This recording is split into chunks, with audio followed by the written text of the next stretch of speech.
అందరికీ శుభవార్త. ప్రతి ఆదివారం 10,000 మంది ఒక చోట చేరి దేవుణ్ణి ఆరాధిస్తున్న జీవం గల దేవుని సంఘం. స్వస్థత, విడుదల, అభిషేకం పొందాలనుకుంటున్నారా? దురాత్మ శక్తుల నుంచి విడుదల కావాలా? ఆర్థిక ఇబ్బందుల నుంచి విడుదల కావాలా? సంతానలేమితో బాధపడుతున్నారా? కుటుంబ సంక్షేమం కొరకు ప్రత్యేక ప్రార్థనలు కోరుకుంటున్నారా? శాంతి లేక ఆత్మహత్య చేసుకోవాలనుకుంటున్నారా? నిజమైన ఖచ్చితమైన వాక్యం చేత బలపడాలని ఆశిస్తున్నట్టయితే రండి. క్రైస్ట్ టెంపుల్ మీ కొరకే. ప్రతి ఆదివారం 4 ఆరాధనలు జరుగుతున్నాయి. మొదటి ఆరాధన ఉదయం 6 గంటలకు, రెండవ ఆరాధన ఉదయం 8 గంటలకు, మూడవ ఆరాధన ఉదయం 10 గంటలకు, నాల్గవ ఆరాధన సాయంత్రం 6:30 జరుగును. స్థలం Christ temple, Mary Stella indoor stadium, Pantakaluva road, NTR circle, Vijayawada. ముఖ్య ప్రసంగికులు ప్రపంచ వ్యాప్తంగా వాక్యమునందించి కోట్లాది మందికి దీవెనకరముగా ఉన్న మన దైవజనులు రెవరెండ్ డాక్టర్ పాల్ ఇమాన్యుయల్ గారు మరియు నిస్సీ పాల్ గారు శక్తివంతమైన సందేశాలను అందించి ప్రతి ఒక్కరి కొరకు ప్రత్యేక ప్రార్థనలు చేయుదురు. హృదయాలను హత్తుకునే అద్భుతమైన స్తుతి ఆరాధన సాక్ష్యాలు, ప్రతి విశ్వాసిపై ప్రత్యేక శ్రద్ధ, గృహ దర్శనాలు, ఇంకా మరెన్నో. ప్రతి ఆరాధనలో 1000 మంది ప్రజలు పాల్గొంటూ ఆత్మీయముగా బలపడుచున్నారు. పాటలు, ఆరాధన, వర్తమానముల ద్వారా దేవుని ఆత్మీయ కార్యములు అనేకులు పొందుకుంటున్నారు. విజయవాడ చుట్టుపక్కల ప్రాంతాల నుంచే కాక 100 కిలోమీటర్ల దూరం నుంచి ప్రజలు వచ్చి ఆత్మీయ మేలులు పొందుచున్నారు. ఈ వీడియోని స్త్రీలు చూస్తున్నట్లయితే మీకు ఒక శుభవార్త. ఈ నెల అనగా జూలై 14వ తారీఖు అంటే సోమవారం ఉదయం 9 గంటల నుంచి మధ్యాహ్నం 2 గంటల వరకు మెగా ఉమెన్స్ రిట్రీట్ మన క్రైస్ట్ టెంపుల్లో జరగబోతా ఉంది. ఇప్పటికి అనేక మంది రాష్ట్ర నలుమూల నుంచి ఈ యొక్క కాన్ఫరెన్స్కి వస్తున్నారు. మిమ్మల్ని కూడా ప్రేమపూర్వకంగా ఆహ్వానిస్తున్నాను. ఈ కాన్ఫరెన్స్లో దేవుని వాక్యం అందించడం కొరకు రాజమండ్రి పట్టణం నుంచి బ్లెస్సీ వెస్లీ గారు రాబోతున్నారు. హైదరాబాద్ నుంచి శ్రీమతి షకీనా గ్లోరీ గారు, ఆ తర్వాత క్రైస్ట్ టెంపుల్ దైవజనురాలైనటువంటి నిస్సీ పాల్ గారు. ఈ ముగ్గురు సారథ్యంలో అద్భుతమైనటువంటి ఉమెన్స్ కాన్ఫరెన్స్ జరగబోతా ఉంది. మిమ్మల్ని ప్రేమపూర్వకంగా ఆహ్వానిస్తున్నాను. ఈ కాన్ఫరెన్స్లో శక్తివంతమైన స్తుతి ఆరాధన, హృదయాన్ని బలపరిచే సందేశాలు, quiz, question hour, lucky dip, నాటికలు, ఇంకా చెప్పాలంటే అనేకమైన స్త్రీల కార్యక్రమాలు ఉన్నాయి. స్త్రీలందరూ కదిలి రండి. సామెతల గ్రంథం 31వ అధ్యాయంలో చెప్పబడినటువంటి గుణవతి అనే భార్య ఎట్లుండాలో అద్భుతమైనటువంటి విషయాలు ఈ కాన్ఫరెన్స్లో చెప్పబోతున్నాం. కాబట్టి మీరందరూ కూడా సిద్ధపడాల్సిందిగా మీతో ఉన్న సమూహాన్ని సూచించాల్సి మనం చేస్తున్నాను. ఇంకా మార్నింగ్ 9 o'clock నుంచి 2 o'clock నాన్ స్టాప్ ఆరాధనలు జరుగుతాయి. Non stop praise and worship, ఆ తర్వాత వాక్యాలు మీకు అందించబడతాయి. కాబట్టి అయిపోయిన తదుపరి అందరికీ ప్రేమ బిందు ఉంది. మీరేం కంగారు పడనక్కర్లేదు. ప్రేమ బిందు ముగించుకున్న తర్వాత మీరు వెళ్ళొచ్చు. దూర ప్రాంతాల వరకు కూడా చెప్తున్నాను, రండి, కదిలి రండి. ఒక స్త్రీలు గొప్ప సమూహంగా వచ్చి దేవుని కొరకు వాడబడాలని సమయం ఆసన్నమైంది.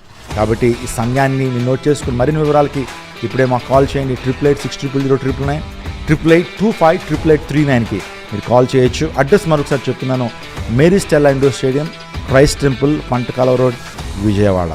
దేవుడు మిమ్మల్ని దీవించి ఆశీర్వదించునుగాక. ఆమేన్.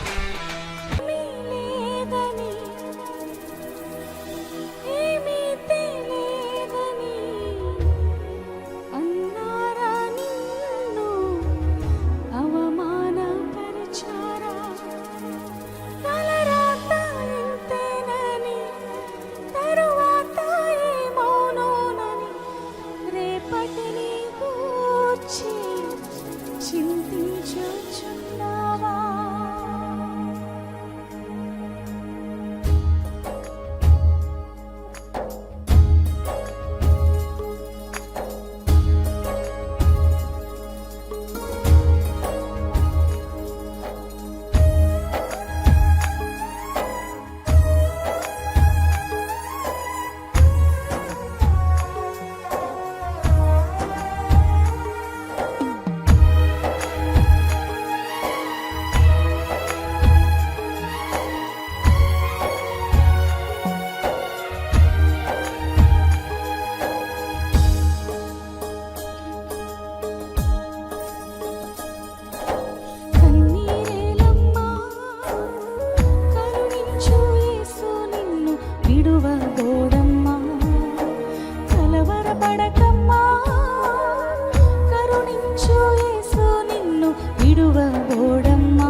నీ యొక్క కార్యం సఫలం అవ్వాలంటే నువ్వు పరిశుద్ధత కలిగి జీవించాలని దేవుని లేఖనం సెలవిస్తూ ఉంది. చదువుదాం ఒకసారి. ఆదికాండం 37:2. యాకోబు వంశావళి ఇదే.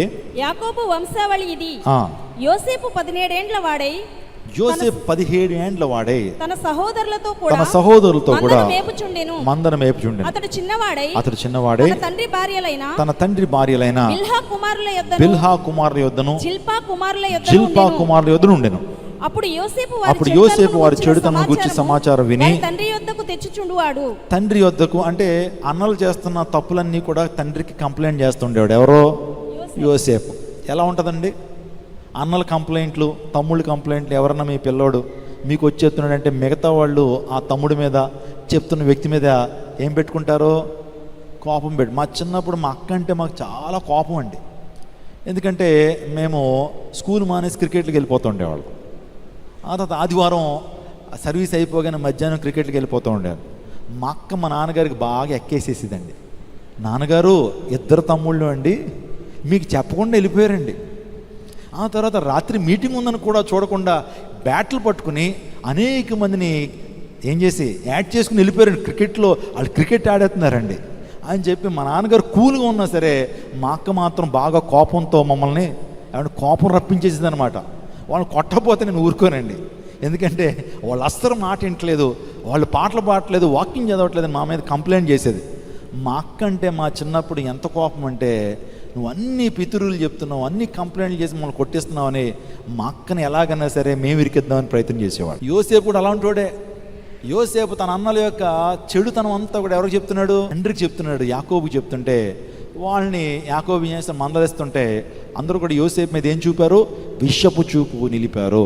వీడిని ఎలాగన్నా సరే మనం నుంచి దూరం చేసేయాలి, వీడిని ఎలాగైనా సరే చంపేయాలని ఉద్దేశంతో కలిగి ఉన్నారండి వాళ్ళు. పైగా యోసేపుకి వాడికి ఒక మంచి పేరు పెట్టారు. యోసేపుకి ఏమేమి పెట్టారు? డ్రీమర్. ఏంటంటే యోసేపు పేరేంటి? కలలు కనేవాడు వస్తున్నాడు రా, కలలు కనేవాడు వస్తున్నాడు. రోజుకో కళ వచ్చేది. కళ వచ్చి ఎవరికి చెప్పేవారు? తన అన్నలకు చెప్పేవారు. అన్నారు రాత్రి కళ వచ్చింది, 11 పనలు అలా పడుకుని ఉంటే ఆ 11 పనులు 12వ పనకి నమస్కారం చేస్తున్నాయి అన్నారు. ఎవడరా 12వ పన? ఏమో నాకు తెలియదు అన్నయ్య అనేవాడు. ఆ 12వ పన ఎవరు? యోసేపే. తన ఉద్దేశం ఏంటంటే 11 మంది ఏం చేస్తారట? 12వ పనకి ఏం చేస్తారట అంటే, ఆ 12వ పన నేనే, మీరు ఒకరోజు నా పాదాల మీద పడతారు, నాకేం చేస్తారు? సాష్టాంగ నమస్కారం చేస్తారని దర్శనం వచ్చింది చెప్పగానే అన్నలకి ఎలా ఉంటుంది? పుండు మీద కారం చల్లినట్టు ఉంటుంది. రే ఈలిడంతలేము నువ్వు, మేము నీ మీద సాష్టాంగపడి నమస్కారం చేస్తావా? లేదన్నయ్య, దేవుడు నన్ను ఆ విధంగా దీవిస్తానని దర్శనం ఇచ్చాడు. అదే మీతో చెప్తున్నాను. ఇలా విషపు చూపు నిలిపి అమ్మేశారండి. ఏమంటే గోతులో తోసేసి తన తండ్రికి ఈ విధంగా చెప్పాలనుకున్నారు. నానా, యోసేపుని మృగం తినేసింది, ఇదిగో బట్టలన్నీ రక్తంతో ఉన్నాయి అని చెప్పి బట్టలు తీసేసి ఆ ఒక గొర్రె పిల్లను వధించి ఆ గొర్రె పిల్ల రక్తాన్ని యోసేపు బట్టలకు పూసేసి తీసుకెళ్ళి తండ్రి చేతిలో పెట్టేశారు. తమ్ముడిని మృగం తినేసింది నాన్న, ఇదిగో బట్టలు, ఇదిగో. ఇంకెక్కువ ఆలోచన ఆ కుమారుడు చచ్చిపోయాడు, యోసేపు చచ్చిపోయాడని చెప్పగానే యాకోబు నమ్మేశాడు. అవును పాపం, అతిగా ప్రేమించే యోసేపు చచ్చిపోయాడు అనుకున్నాడు, ఎందుకంటే అన్నలు ఆ విధంగా చెప్పారు. కానీ ఒకరోజు అతడు ఏదైతే దర్శనాన్ని పొందుకున్నాడో ఆ దర్శనం నెరవేర్చబడిందా లేదా?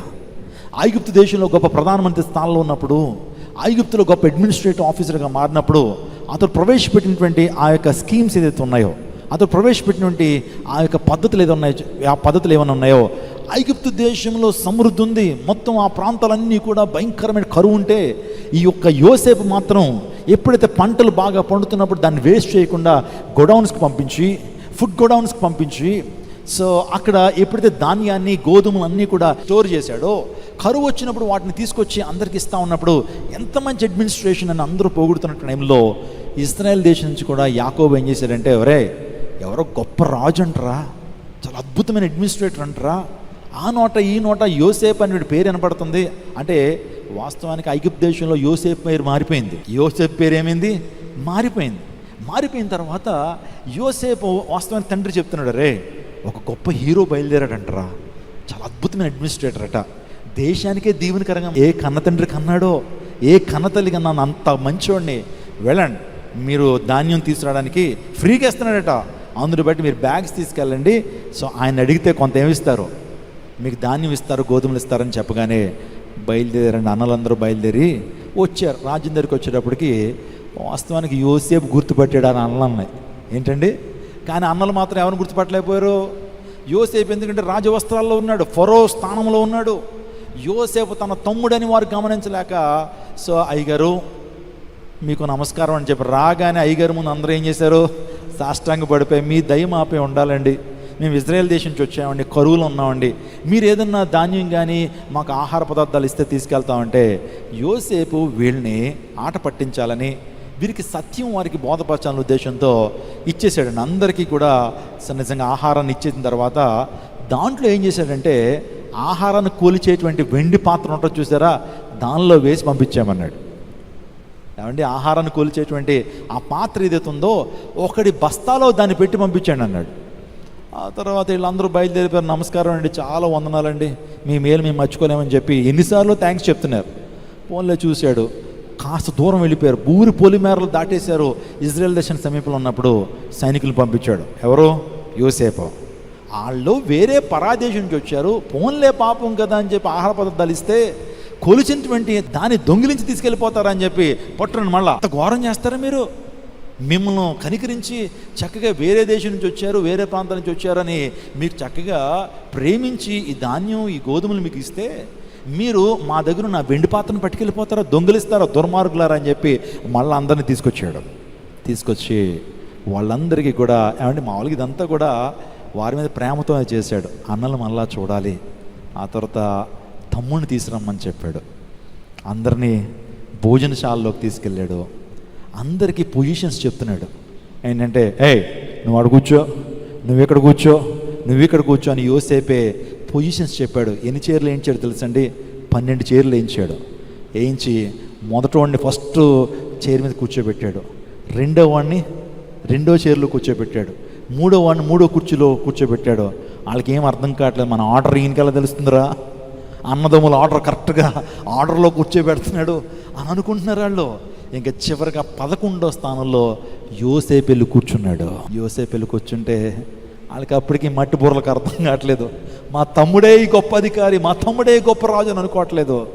అప్పుడు అందరినీ కౌగిలించుకుని నిజంగా చెప్పాడు, నన్ను దేవుడు దీవించాడు, నన్ను దేవుడు ఆశీర్వదించాడు, దేవుడు నన్ను ఉన్నతమైన స్థానానికి నన్ను నడిపి. ఇంకో మాట అంటాడు, ఇలా కరువు వస్తుందని దేవునికి ముందే తెలుసు కాబట్టి దేవుడు ఈ ప్రాంతాన్ని నన్ను పంపించాడు మీ ఆకలిని తీర్చడానికి అన్నాడండి. నిజంగా అన్నలకి చెంపదెబ్బే అనమాట. తమ్ముడిని చంపేయాలని తమ్ముడిని పరాదేశానికి అమ్మేశారు, కానీ అందులోంచి కూడా పాజిటివిటీని వెతుక్కున్నాడు యోసేపు. అన్నలు వాస్తవం దగ్గరికి వచ్చారు, అతని దగ్గర అధికారం ఉంది, అతని దగ్గర ఖడ్గం ఉంది. అన్నలారా మీరు చేశారు, నన్ను ఎంత ఇబ్బంది పెట్టారు తెలుసా, ఎన్ని రోజులు చెరసాల్లో ఉండి ఆహారం లేకుండా నిద్రలేని రాత్రులు గడిపాను, అనేక సందర్భాల్లో ఎంతో అవమానాలు గుండా వెళ్ళాను, ఈ యొక్క సంవత్సరాలన్నీ కూడా ఎంతో భయంకరమైన జీవితాన్ని మీరే కారణం, నేను ఇప్పుడే మిమ్మల్ని అందరికీ కారాగారంలో వేస్తాను, మిమ్మల్ని చంపేస్తాను అనొచ్చు. కానీ యోసేపులో ఉన్నటువంటి గొప్ప మనసు ఏంటి తెలుసా, శత్రువును కూడా ప్రేమించే మనసు యోసేపుదే. ప్రైజ్ గాడ్, హల్లెలూయా. నిజంగా యేసయ్యకును యోసేపుకి మనము ఇద్దరికి కంపారిజన్ చేస్తే చాలా లక్షణాలు ఇద్దరిలో మనం చూస్తాం. యేసుక్రీస్తు ప్రభువారు ఏ రీతిగా ఆయన శత్రువులను క్షమించాడో యోసేపు కూడా శత్రువుల్ని క్షమించినటువంటి వాడు. యోసేపు ఏ విధంగా అమ్మివేయబడ్డాడో మన ప్రభు యేసుక్రీస్తు ప్రభువారు కూడా యోధా ఇస్కరియోతు చేత అమ్మివేయబడ్డారు. మీరు ఇంటికి వెళ్ళిన తర్వాత యోసేపుకి యేసు ప్రభువుకి మధ్య ఉన్నటువంటి ఆ యొక్క సిమిలారిటీస్ మీరు రాయొచ్చు. నిజంగా చాలా సిమిలారిటీస్ మీకు కనపడుతూ ఉంటాయి. యోసేపు ఏ రీతిగానే ఆ దేశానికి దీవెనకరంగా మారాడో యేసుక్రీస్తు ప్రభువారు సర్వలోకానికి ఆయన దీవెనకరంగా మారాడు. ప్రైజ్ గాడ్, హల్లెలూయా. యోసేపు ఏ విధంగా పరిశుద్ధంగా ఉన్నాడో, పాపానికి దూరంగా పారిపోయాడో, యేసుక్రీస్తు ప్రభువు కూడా కామ క్రోధ లోభ మోహం ఆశ్చర్యాలను జయించినటువంటి వాడు. ఆయన నాలో పాపములను ఎవరు స్థాపించగలరని చెప్పినవాడు యేసు ప్రభువారు. యోసేపులో కూడా పరిశుద్ధాత్మ దేవుడు ఎంటైర్ బైబిల్ గ్రంథంలో యోసేపు గురించి ఒక్క నెగిటివ్ కూడా రాయలేదండి. అంటే ఆయన తప్పు చేయలే, స్పాట్లెస్ క్యారెక్టర్, సిన్లెస్ క్యారెక్టర్ యోసేపుది. మన ప్రభువు యేసుక్రీస్తు ప్రభువారు కూడా ఆయన అపర పరిశుద్ధుడు విషయంలో ఆయనకి సాటి అనేటువంటి వారు లేరు. బైబిల్ గ్రంథంలో ఇద్దరు గురించి పరిశుద్ధాత్మ దేవుడు ఏ నెగిటివ్ కూడా రాయలా, ఇద్దరు గురించి పరిశుద్ధాత్మ దేవుడు ఏ చెడు వార్తను రాయలా. వాళ్ళు ఎవరు? యోసేపు దానియేలు గురించి మీరు ఒక్క నెగిటివ్ పాయింట్ కూడా చూడరు. దానియేలు గురించి దావీదు చాలా తప్పులు చేశాడు కదా, బెత్షెబాతో పాపం చేశాడు, రాస్తాడు పరిశుద్ధాత్మ దేవుడు. కానీ అదేంటో తెలీదు, దానియేలు మీద యోసేపు మీద ఒక్క తప్పుడు మాట కూడా దేవుడు రాయించలా. వాళ్ళు స్పాట్లెస్ క్యారెక్టర్స్ అనమాట. అందుని బట్టే మా బాబుకి జోసెఫ్ అని పేరు పెట్టాం. జోసెఫ్ ఆశ్రయ్. జోసెఫ్లా ఉండాలిరా నువ్వు, చక్కగా జోసెఫ్ ఏ రీతిగా ఫలించుడు కొమ్మగా ఉన్నాడో నువ్వు కూడా జోసెఫ్ వలె ఉండాలని. సో వాళ్ళ తాతయ్య గారి పేరు, వాళ్ళ తాతయ్య గారి చేత నామకరణం చేయించడం జరిగింది, యోసేపు. నాకు చాలా ఇష్టం అండి, బైబిల్ గ్రంథంలో యోసేపు చరిత్ర అంటే చాలా ఇష్టం. నాకు కొడుకు పుడితే ఖచ్చితంగా జోసెఫ్ అని పేరు పెడతాను అనుకున్నాను నేను. అలాగే దేవుడు కొడుకునిచ్చాడు, వాడికి జోసెఫ్ అని పేరు పెట్టడం జరిగింది.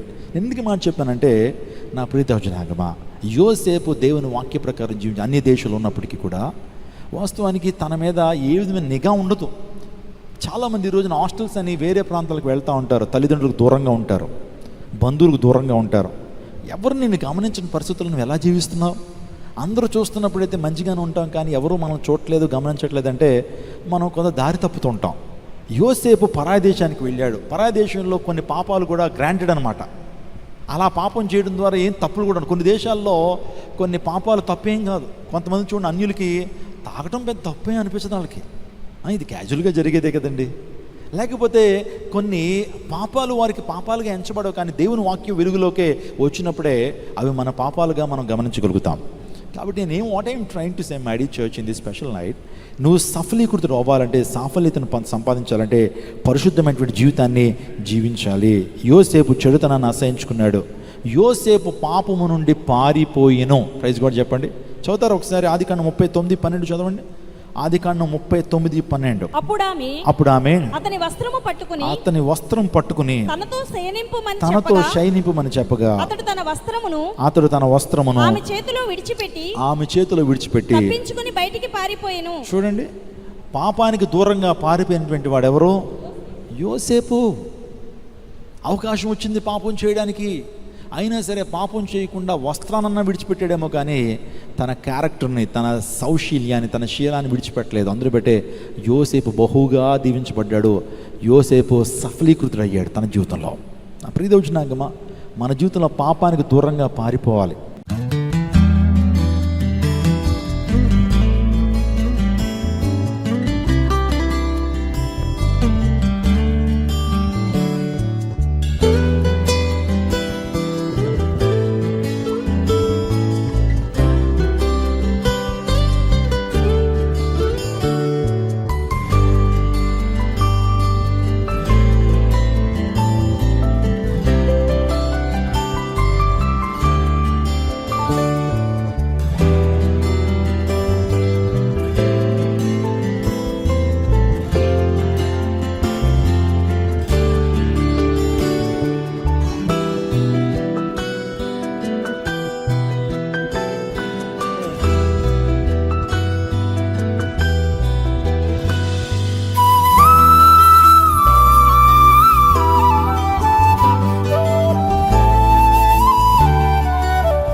యేసుక్రీస్తు నామం పేట మీకు అందరికీ శుభాలు తెలియపరుస్తున్నాను. క్రైస్ట్ టెంపుల్ అనే జీవంగల దేవుని సంఘానికి దేవుడు 2 ఎకరాల 16 సెంట్ల భూమిని దేవుడు అనుగ్రహించారు. సో ఇదే స్థలంలో మహాదేవుని యొక్క గొప్ప మందిరం నిర్మించబడాలని ప్రార్థన చేస్తూ వచ్చాం. దేవుని చిత్తమైతే ప్రతి సమయంలో ఈ యొక్క మందిరాన్ని ప్రారంభించాలని మేము ఆశ పెడుతున్నా. పర్మిషన్స్ ప్రభువుని ఇస్తా ఉన్నారు. ప్రస్తుతానికి ఈ ప్రాంతం అంతా కూడా చదువు చేసి పనులు ప్రారంభించడం జరిగింది. వెనకాలటువంటి ఆ చిన్న కన్స్ట్రక్షన్ లో కూడా ఒక వాచ్మెన్ ఉంచాలని మేము ఆశ పెడుతున్నాం. దాన్ని ప్రార్థన చేయండి. దేవుని కార్యాలు బహుబలంగా విజయవాడ పట్టణం జరిగించాలని, ఇక విజయవాడ పట్టణాన్ని కేంద్రంగా చేసుకుని ఈ పరిచయ దేవుడు ప్రపంచవ్యాప్తంగా విస్తరింప చేయబడాలని మేము కోరుతా ఉన్నాం. కాబట్టి అనుదిన ప్రార్థనలో జ్ఞాపకం ఉంచుకోండి. ఈ రోజు నుంచి పనులు ప్రారంభించబడతా ఉన్నాయి. దేవుని చిత్తం అయితే సో నెక్స్ట్ ఇయర్ కి నూతన మందిరంలోకి వెళ్ళాలనేటువంటి ఆలోచన, ఆశ మాకుంది. దేవుడు మన ఆశను తీర్చాలని మీ ప్రార్థనలో జ్ఞాపకం చేసుకోవాల్సిందిగా ప్రభువు పాటు మనం చేస్తున్నాను. దేవుడు మన విజయవాడిని దీవించును గాక. ఆమేన్, ఆమేన్.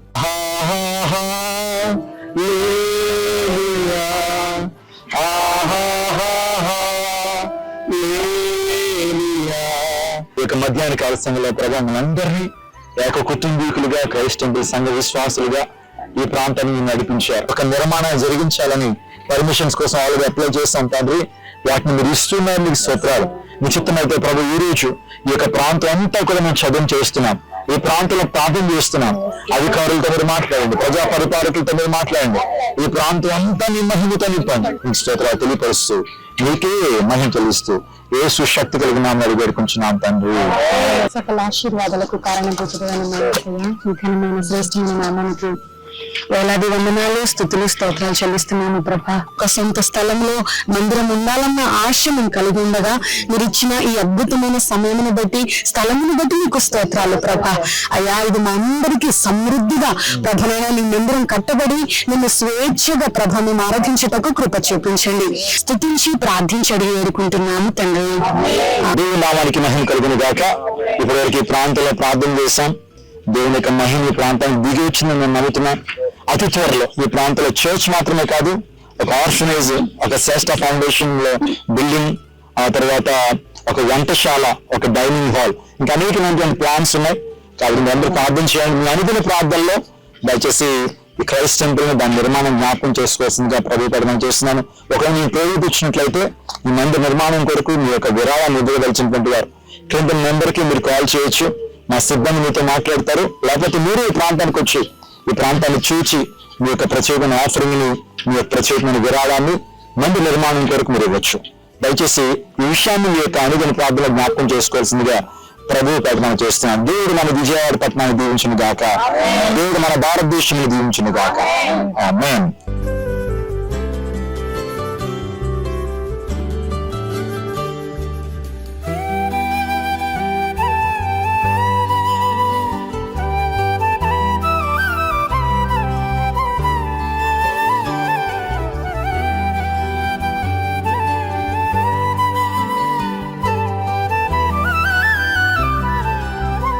ఈ వీడియోని స్త్రీలు చూస్తున్నట్లయితే మీకు ఒక శుభవార్త. ఈ నెల అనగా జూలై 14వ తారీఖు అంటే సోమవారం ఉదయం 9 గంటల నుంచి మధ్యాహ్నం 2 గంటల వరకు మెగా ఉమెన్స్ రిట్రీట్ మన క్రైస్ట్ టెంపుల్లో జరగబోతా ఉంది. ఇప్పటికి అనేక మంది రాష్ట్ర నలుమూల నుంచి ఈ యొక్క కాన్ఫరెన్స్కి వస్తున్నారు. మిమ్మల్ని కూడా ప్రేమపూర్వకంగా ఆహ్వానిస్తున్నాను. ఈ కాన్ఫరెన్స్లో దేవుని వాక్యం అందించడం కొరకు రాజమండ్రి పట్టణం నుంచి బ్లెస్సీ వెస్లీ గారు రాబోతున్నారు.